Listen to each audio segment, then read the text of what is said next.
A derrota da Alemanha na Segunda Guerra Mundial foi marcante para o país, porém, os eventos que aconteceram a seguir foram muito mais impactantes, sendo estes a Guerra Fria e a construção de um muro que dividia o país em duas partes. Muro esse que ficou mundialmente conhecido como o Muro de Berlim. E nesse vídeo, destrincharemos um pouco sobre a história desse muro. Então já vai clicando no botão de se inscrever e vamos para essa história.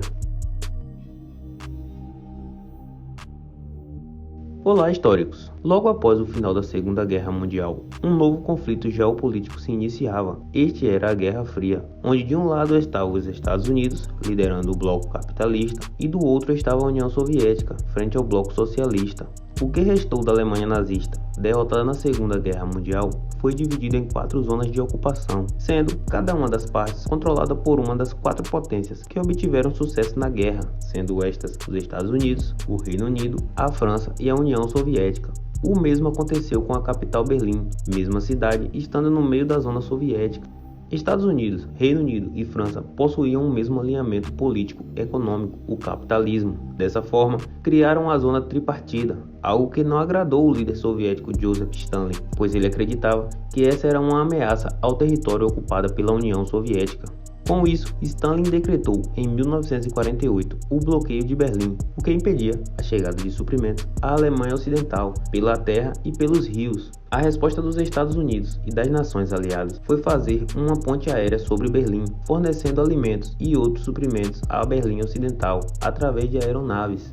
Após alguns conflitos políticos e algumas manifestações, Stalin decidiu acabar com o bloqueio em maio de 1949, permitindo a retomada dos embarques do Ocidente para Berlim.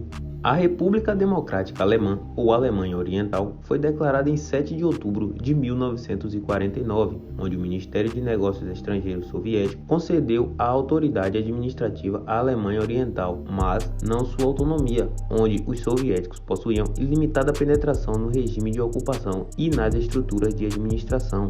A Alemanha Oriental era diferente da Alemanha Ocidental, que também era chamada de República Federal da Alemanha. Ela se desenvolveu como um país ocidental capitalista, com uma economia social de mercado e um governo de democracia parlamentar. As fugas do lado oriental para o lado ocidental já eram comuns antes de 1960 e cerca de 2.000 pessoas faziam a travessia diariamente em busca de melhores condições de vida no lado capitalista. Em 1961, a fim de evitar mais fugas, Walter Ulbricht, secretário-geral do Partido Comunista da República Democrática Alemã, decretou um novo bloqueio ao livre trânsito das forças armadas nos 2 lados da cidade de Berlim. Assim, em 13 de agosto de 1961, é iniciada a construção de um grande muro que se tornaria o símbolo máximo da Guerra Fria. O muro possuía cerca de 155 km de comprimento, cruzava 24 km de rio, 30 km de bosques. Ele também interrompeu trajetos de 8 linhas de trens urbanos, 4 linhas de metrô e cortou 193 ruas e avenidas. Era coberto por grades com alarmes, cercas elétricas e arames farpados. Possuía ainda mais de 300 torres de observação, patrulhadas por cães de guarda e soldados bem armados. Estes tinham ordem de atirar para matar em qualquer um que tentasse atravessar o muro. Estima-se que 118 pessoas tenham perdido a vida ao arriscar cruzar o muro. 112 pessoas também foram alvejadas ou caíram do alto do muro, mas sobreviveram e foram presas junto a cerca de 70.000 pessoas acusadas de traição por tentar fugir da República Democrática Alemã. Aproximadamente 5.000 pessoas conseguiram superar todas essas barreiras e alcançar a Alemanha Ocidental. No ano de 1963, o presidente americano John Kennedy, em visita a Berlim, fez um discurso memorável, mostrando sua solidariedade com a Berlim Ocidental. Porém, as duas Alemanhas só reatariam os laços diplomáticos 10 anos após aquele memorável discurso. A queda do muro então começou a acontecer na noite do dia 9 de novembro de 1989, após 28 anos desde a sua origem. O que aconteceu nesse dia é conhecido como a queda do Muro de Berlim. Antes da queda do muro, houveram diversas manifestações, onde as pessoas pediam, entre outras coisas, a liberdade de viajar.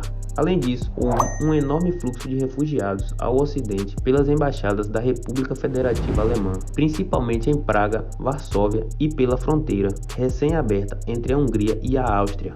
O impulso decisivo para a queda do muro foi um mal-entendido entre o governo da República Democrática Alemã Na tarde do dia 9 de novembro, houve uma conferência de imprensa transmitida ao vivo na televisão da Alemanha Oriental. Günther Schabowski anunciou uma decisão dos conselhos do Ministério de abolir imediatamente e completamente as restrições de viagem ao Oeste.